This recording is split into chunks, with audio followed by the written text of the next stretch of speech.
as far as being judged, kind of whether that's holding a number, a paddle, 1 through 10, or just being judged as far as like the competitive world of ballroom goes, and just being eliminated and just, you know, really trying so hard to win at something and then never feeling like kind of like you get that approval. It's always been this race to, I guess for me, to please others and to try and gain others' acceptance rather than find it within myself.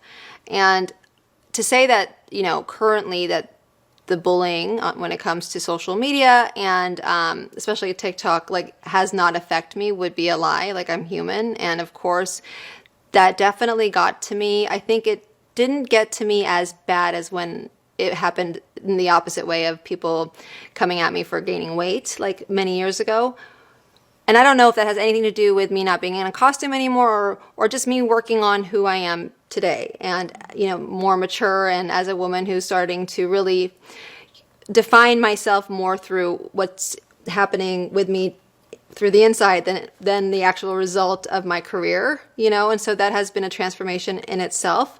But it definitely has, you know, there's days where I think it got really bad and where I did get a little bit depressed, because it's now on a whole nother level when it comes to like dehumanizing in general and social media, right? Like people making actual content and videos about literally pointing like arrows at my face as to like what I've done.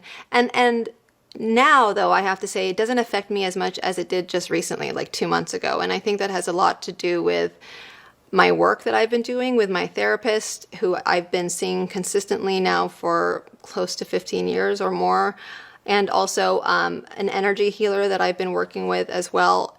And I think that has really helped me with staying grounded and remembering who I really am, and that the outside noise doesn't define who I am. It just reminds me of, okay, like that, this is just the ultimate test, that I need to find approval within myself and not look for it outside of me. I was judged, even before ballroom dancing, I was a ballerina, I was always in sports, and it even goes as far back to like just wanting your parents' acceptance, you know, coming from a divorced family, like feeling abandoned. Like there's all of that I would like to say I have definitely worked through.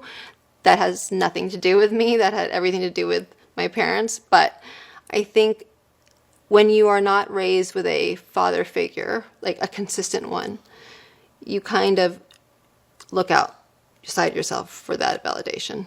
When I first received like a lot of attention for this, which was just a few months ago, it was shocking to my system, right? Like, because it was literally a random video of me just getting ready, talking about my own mental health, and then just people commenting on just the way I look. And I think initially my reaction was, wow, this is like, what is happening? It was just came out of nowhere. And then I realized, okay, after doing more therapy sessions and really just trying to ground myself as much as possible and not to feed off of the feedback and what people are saying, I did catch myself at one point gaslight myself, and I was like, wait a second, what is happening? And I didn't want to fall down that rabbit hole. But then I realized it made me feel so much better just not opening the app at all and not reading comments. But I didn't want to mute the comments either, because I just felt like then I would give them that control over me. And it just is tiring. It's a tired subject that people are still talking about. And I've also chosen this path. I realize that.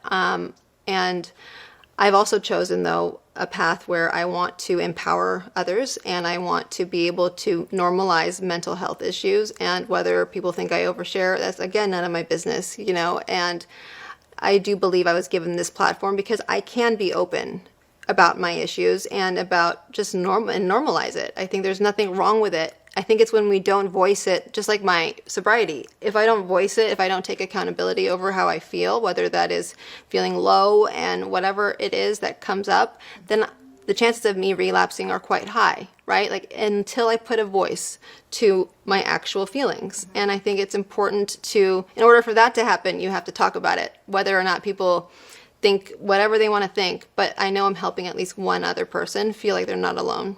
I mean, I think to each their own. I think it's a personal thing, and I believe that, look, it has helped with the obesity rate, from what I've seen, there are studies that it helps with Alzheimer's and certain things. And if that is the case, then for people that it works for, so be it. I'm not here to judge what people are doing, whatever they need to do for their own physical health, right? But all I know is my story, and that is not something that I am willing to do when I know what exactly I need to do if I want to whether lose weight, gain weight, or just stay where I am.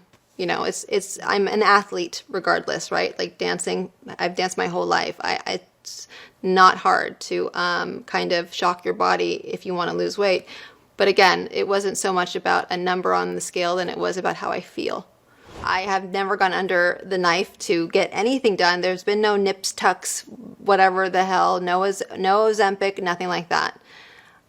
I know that. But to be called a liar, to have people feel like that they're being gaslit or gaslighted, it obviously doesn't feel good. But I also know my truth, right? Like, I do know that there is just nothing. I almost wish I would have just been like, yep, went to Kris Jenner's facelift person and we got like a 2-for-1. No, that's just not the case. Like, it's not the case. And I believe people are just so quick to to solve whatever they think the issue is, right? Like, what happened to the good old school healthy way? Why is that just not possible? Why is it not part of your many options for me? I've changed, like I said, just going, first of all, being 41, that's a change. My career has changed. My relationship status has changed. My environment where I live has completely changed, all in a year and a half. Those are huge changes, and we all change, whether you like it or not. And you can either fight it or you can embrace it. But if you fight it, it's just gonna delay the process. I think this is part of life. Trends change. We change. We all evolve. This is part of the human community. Human beings. We change. We also die. All of us will die. Not to be all, yeah. I mean, like, guess what? We're all changing. Whether you like it or not, we're changing. Like, I'm definitely going through perimenopause. Like, and boy, are my hormones changing. Yeah. Like, and it's okay. It's like we're all the women. Raise the roof. We're all going to go through it. My therapist of 15 years, we were talking about my OCD. And so I think for me, it was really freeing when I got diagnosed in a way, because I was like, oh, because it made sense. And then when she said it's hereditary, my father was very OCD. I mean, would have like little Post-it notes laid out in his home with like, just everything was perfect. Everything, the flip, like if you go into his house, the way the shoes were placed, like he was on another level. But I didn't realize it was hereditary. But it has in a way given me grace. It also served its purpose. Like as a ballroom dancer, being OCD really helped. I think I credit my OCD to the many times I made the finals on that show and how I made my partners into true dancers. It's literally because of my OCD, and I never was able to. I thought I was just like a hardcore teacher, but it was because of my OCD. I mean, I would make my partners write their choreography down, and I wouldn't want to see them until they showed me their choreography written down. Not danced, written down. And then like we would do extra rehearsals, but that was all feeding into my OCD. So it served its purpose. Today, I'm learning to realize, okay, I don't need to be like this with myself. With cleaning last night I was like on a whole nother level trying to get this house together, but my dog was like even yelling at me. She's like, get your ass to bed. If she could speak, that's what she would say. But it just has in a way taken over to where like sometimes I just won't even want to go out because it takes me forever to get ready or whatever. I believe that before I didn't realize there was no such thing as perfectionism, I was definitely aiming to be perfect. And I was a perfectionist for sure, but there's no such thing. So that alone, really knowing that, was freeing as well. Because like, I'm human. And I'm also imperfect. So thank you, first of all. I mean, 7 years I can't believe it's been 7 years. I'm really proud of myself. And it's been a up and down journey. To say that I have not ever thought about relapsing would be a lie. And to also say like the past couple of years, like through these life transformations and just like deciding to do it all at once is just like, who I am, right? Like it's all or nothing. Go big, go home. But like we're learning the gray area, and really there is a gray area to everything. It doesn't have to be so black and white. But when this whole bullying online thing happened, my neighbors, my night out next door, proud of myself, had a get together.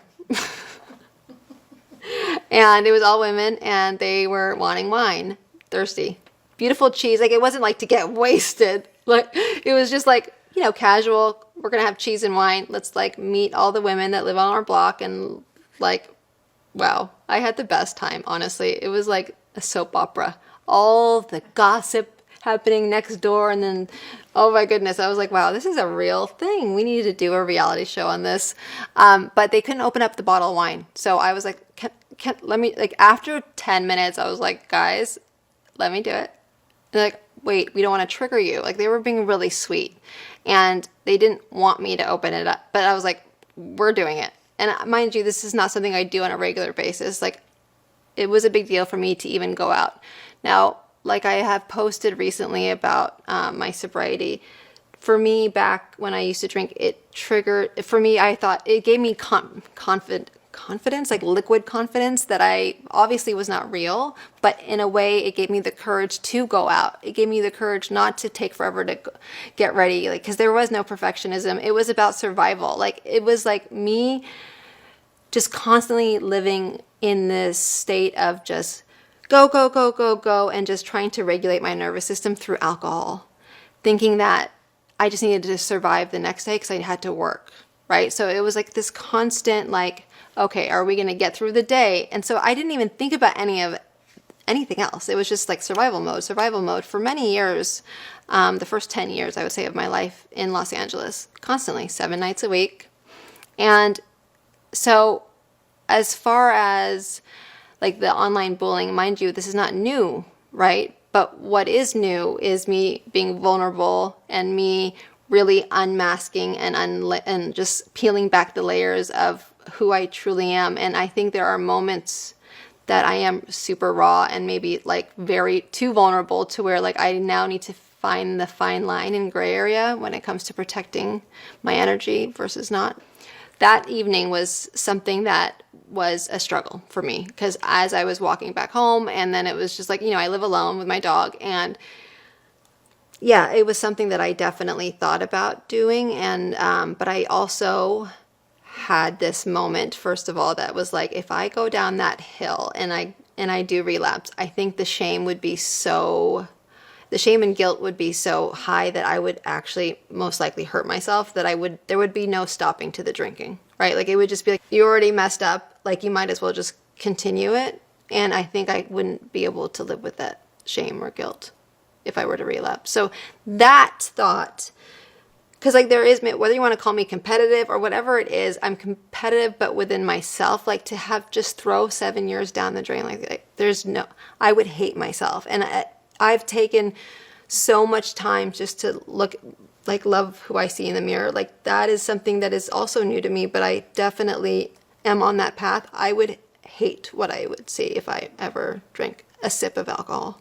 So Zen is a program that delivers like fresh food to your home. It's fresh delivery. It's basically having like a chef, but it's obviously just within the areas that they deliver. Rob Kardashian years ago when I danced with him and their family, they were on this program before, they could afford maybe chefs, I don't know. But like they would always speak highly of it. And I was always, as a dancer, I've always been on these diets, right? I went from like back in the day, Atkins, I was on South Beach, I was on everything. And I have been blessed with a curvy body. But sometimes in the dancing world, especially the competitive world, like it was always a thing, my weight, right? It was always like I wasn't skinny enough. In general, it was a constant. So I was always like trying these diets, and when it comes to Zen, what I love about it is that the food is delicious. Like it's fresh food. It's just like portion control, right? So like I have oatmeal every morning because I choose to. I don't want eggs or anything. So I just have oatmeal with fruit. I'll just take you step by step. I have a snack, pita chips and hummus. And then I will have lunch, which is normally a salad. I eat chicken. I'm not like vegan or anything like that. And then I will have my dinner. But what has really, I believe, transformed, first of all, I don't cook. So like it was either going to be that or cheeseburgers, like something quick, right? Like no one has, like, I mean, no, there are people that have time and that take the time, but I clearly don't want to take the time to cook for myself. It's not like I can't, right? I just choose not to. So this is why this program has helped me, because they deliver every night. So it's, you know, you're getting fresh meals. You just put it in the refrigerator and the food is delicious. It's not diet food, it's real food, right? So there's that. And when I first started Zen, it was like 6 years ago, but I would supplement literal drive-throughs because I was active, dancing, and I honestly was an emotional eater. I would only eat at night. I didn't like to eat in front of people. So like I would not eat breakfast because I would eat at night, so I woke up not hungry. And so like my metabolism and just the way my body was processing food, whether I was up till late or not, just wasn't good because I was going to sleep on a heavy stomach with a bunch of just Del Taco or like, you know, the 2 taco deal at Jack in the Box. Like that was my jam, you know, and it was always at night because my adrenaline stopped after rehearsing late at night. And then by the time that happened, it was like around midnight. I would eat a lot and never felt good in the morning, but I was like, oh, I'm just going to work it off anyway because I'm like training 8 hours a day. So eventually, you know, I could no longer live this life now. Like as I am also 41, like my body's changing, my metabolism's changing, and I just check in with the way I feel. Like I just wasn't feeling, and I also just like, I don't remember the last time I had fast food, to be quite honest. Like it's just not something that I'm craving, but I also know that because of my OCD, I need to have a schedule. So intermittent fasting, stop eating after 7 p.m. has helped so much, and I believe has been one of the biggest reasons why my body has transformed. And quickly. What I've learned is starving myself, like not starving myself, but just not eating and just eating one big meal doesn't work for my body. And everybody's so different. And by the way, the person who runs Zen will, if anyone's interested, like you have consultations, he checks in on you every month and like you talk about your goals. And it has also been an emotional thing for me. Like I was emotionally eating. I was also not wanting to eat in front of people like that. That was a trigger for me, and being called out for being overweight. Like the last thing you want to do is shove food in your mouth in front of people, especially people who are like fit and on the show with you. And so it's like, I don't know. It was a weird thing that the problem was within me. It wasn't anybody else, obviously. So that didn't help. But not having that in my life now and feeling good and knowing I'm doing it in a healthy way has definitely helped when it comes to wanting to be like to sustain this throughout. Oh yeah, I touch myself all the time. It's great. We are good to go. Like, I mean, there's just no emotional baggage that comes with it. Me, myself, and I. With me and my dating life, this has non-existent. It has to do with my OCD. So we're trying to honestly, and it does feel good. Just this is where I feel like I have my power. Is just knowing, okay, so it's not because I hate humans. It's because I literally I need to heal still in that sense. Like, I know that's really deep, but I need to work on not just saying and preaching perfectionism, but living it, not being perfect. There's no such thing. Cheryl, no such thing, no such thing. I'm not going to just like be like, you know, randomly just have casual. No, I'm no casual person when it comes to intimacy. Though I was. I think that had everything to do with like not wanting to be vulnerable and emotional, but I also need to first not be a bad picker. Period. End of discussion. If it happens, it happens. I'm just not going to use a dating app, and I'm most likely not going to meet Mr. Right behind this closet over here either. So there is a gray area.